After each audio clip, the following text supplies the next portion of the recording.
నమస్కారం అండి. ఈరోజు ఏపీలోని వార్తలు ముఖ్యాంశాలు చూసుకుంటే,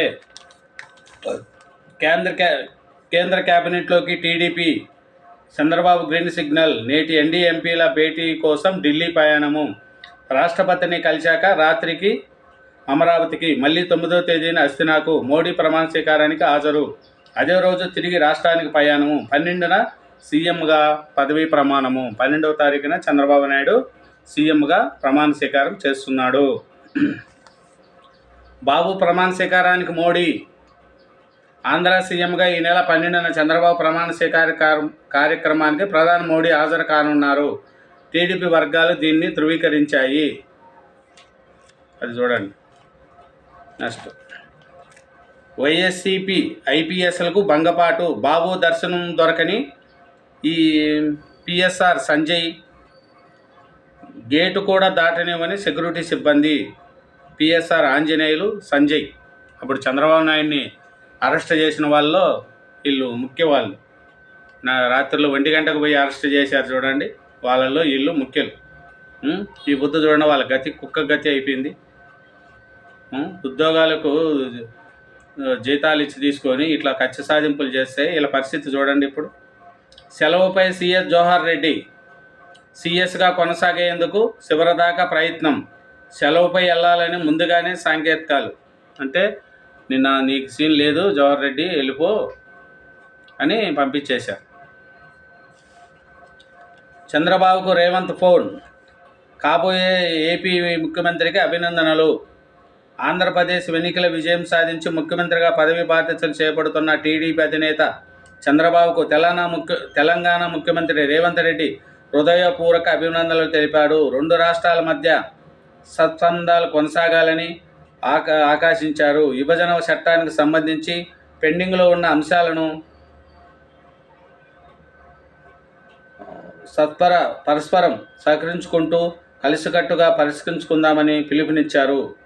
గురువారం మధ్యాహ్నం జూబ్లీహిల్స్లో తన నివాసంలో ఆయన మహబూబాబాద్ నియోజకవర్గ ఫలితాలపై మంత్రి సీతక్క, ఎంపీ బలరాం నాయక్, సీఎం సలహాదారు ఎం నరేందర్ రెడ్డి, ఇప్పు రామచంద్ర నాయక్, నియోజకవర్గ ఎమ్మెల్యేలతో రేవంత్ రెడ్డి సమీక్షించాడు. మీ సేవలు చాలు, దయచేయండి. ఒకే ఆర్డర్తో 40 మంది ప్రభుత్వ సలహాదారులకు ఉద్వాసన. ఏపీలో సలహాదారులందరినీ సాలే, మీరు చేసింది 5 ఏళ్ళు గొప్పగా పరిపాలించారని 40 మందిని పంపించేశారు. కోట్ల డబ్బులు తిన్నారండి ఈ సలహాదారులు. వీళ్ళల్లో ముఖ్యంగా బాగా తిన్నోడు ఎదవ సజ్జల రామకృష్ణారెడ్డి, మొత్తం తినేశాడు.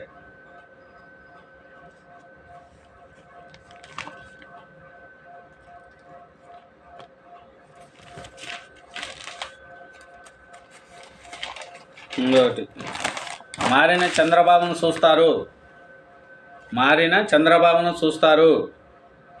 చూడండి, పార్టీలు కొందరు నా గురించి అభిప్రాయపడుతూ ఉంటారు. ఈసారి మారిన చంద్రబాబును చూస్తారు. అధికారులు తమ అభిప్రాయము చెప్తారు. ప్రజల పార్టీ నుంచి వచ్చిన అభిప్రాయం పరిగణలోకి తీసుకొని నేను నిర్ణయం తీసుకుంటాను. బుధవారము చంద్రబాబు మారుడు అని కూడా మీరు విని ఉంటారు. ఇంకా ముందు అలా ఉండదు. మార్పు మీరే చూస్తారు. ప్రజలు, టీడీపీ కార్యకర్తలు, పార్టీ నేతలు ఈ 5 ఏళ్ళలో ఎన్నో ఒత్తుళ్ళు ఎదుర్కొన్నారు, ఏదింపులకు గురయ్యారు. గొంతు మీద కత్తి పెట్టినా జై టీడీపీ అని మాట్లాడి ప్రాణాలు కోల్పోయిన కార్యకర్తలు ఉన్నారు. చూడండి, ఢిల్లీ విమానంలో రావాలి. కొత్తగా గెలిచిన కొందరు ఎంపీలు గురించి సమావేశంలో చంద్రబాబు ప్రస్తావించారు. విజయవాడ ఎంపీ కేశినేని చిన్ని తనకు టికెట్ వస్తుందా లేదా అన్నవారిని పట్టించుకోకుండా మనసు పెట్టి పనిచేశాడు, మంచి ఫలితం సాధించాడని ప్రశ్నించాడు. పార్టీలో సామాన్య కార్యకర్తలు కూడా అవకాశాలు వస్తాయని నిరూపించేందుకు విజయనగరం ఎంపీ సీటు మామూలు కింద స్థాయి నాయకుడైన కలిశెట్టి అప్పలనాయుడుకు ఇచ్చామన్నారు. ఆర్థికంగా ఆయన ఎంపీకి పోటీ చేస్తే పరిస్థితుల్లో లేకపోయినా నిలబెట్టి గెలిపించామని చెప్పారు. ఏం కలిశెట్టి, రాత్రికి ఢిల్లీకి విమానంలో రావాలి, టికెట్ కొనగలవా? నీకు ఇబ్బంది ఏమైనా ఉంటే పార్టీ నుంచి టికెట్లు తెప్పిస్తా, నువ్వు పార్టీ వాడివి, నీకు ఏమి ఇబ్బంది ఉన్నా నీకు అండగా పార్టీ ఉంటుంది అని చంద్రబాబు అన్నారు. ఎంపీలు బయటకు వచ్చిన తర్వాత కూడా కలిశెట్టి పట్ల చంద్రబాబు చూపించిన ఆప్యాయత గురించి మాట్లాడుకున్నారు. చూడండి, టికెట్లకు కూడా ఆయన విజయనగరం ఎంపీ అంట, టికెట్లకు కూడా అంత స్థితిలో ఉంటే మామూలు గెలిపించాడంట చంద్రబాబు నాయుడు. టికెట్లకు కూడా డబ్బు లేదని నేను ఇస్తాను, పార్టీ తరఫున ఇస్తామని చెప్పాడంట. చూడండి, అట్లా ఉంటుంది. కదలడానికి వీలు లేదు, వైసీపీ అధికారులకు స్పష్టీకరణ. వెనక్కి వెళ్ళాలనుకుంటే డిప్యూషన్కి అధికారులకు చెక్కు. విజయ్ కుమార్ ఇనతకి నో. వైసీపీ కార్యకర్తలాగా పనిచేసిన ఐఎన్పిఆర్ కమిషనర్ కొత్త ప్రభుత్వం ఏర్పడేదాకా ఆగాల్సిందే ఆయనకు తేల్చి చెప్పిన సిఎస్. కొత్త సిఎస్ ఎవరు? నీరబ్ కుమారా లేదా విజయానంద? జనాలు జగన్ను నమ్మలేదు, బొత్స సత్యనారాయణ. చూడండి, బొత్స సత్యనారాయణ అంటున్నాడు, జనాలు నమ్మలేదంట జగన్ను. నిన్ను నమ్మలేదు బొత్స సత్యనారాయణ, నువ్వు నీలాంటి వాడు దరిద్రుడు ఉండబట్టే రాష్ట్రాన్ని నాశనం చేశావు. జగన్ అంతా నువ్వు బొత్స అంతా చేశావు నువ్వు. జనాలు జగన్ను నమ్మలేదని, చంద్రబాబుకు నమ్మారని, అందుకే తాము ఓడిపోయామని తాజా మాజీ మంత్రి బొత్స సత్యనారాయణ అంగీకరించారు. చూడండి, గెలుపోటములకు జగనదే బాధ్యత. త్రిమూర్తులు. వైసీపీ గెలుపు ఓటములకు బాధ్యత పార్టీ అధ్యక్షుడు జగన్దేనని ఎమ్మెల్సీ తోట త్రిమూర్తులు అన్నారు. ఇందులో ఎవరిని తప్పుపట్టాల్సిన అవసరం లేదన్నారు. చూడండి, అన్నీ జగన్నే తప్పు, వీళ్ళు ఏం చేసింది తప్పులేదు. భలే చెప్పారు. నిజమైన కూటమికి 164, వైసీపీకి 11. ఖచ్చితంగా అంచనా వేసిన 13 మంది.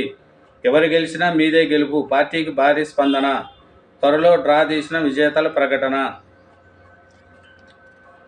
కళ్యాణ్ బాబు యాట్సాప్. ఎన్నికల్లో గెలిచి తొలిసారి చిరంజీవి ఇంటికి పవన్.